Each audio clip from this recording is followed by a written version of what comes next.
facing the problems. We know how we are depriving because of our all so-called problems. So we have decided this is the only one solution. We are demanding. So we are making aware of people to get the complete solutions. So we are working on it, and definitely we will be proceeding more and more till we get this our so-called autonomous council. We will not stop at anything. Yeah. So we need the attention from the government. We need listening our demands so that we deprive people.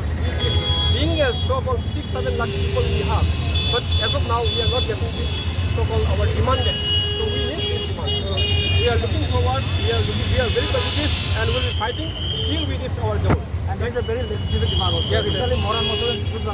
Very recently. Yeah, they have been giving. Moran Motor already got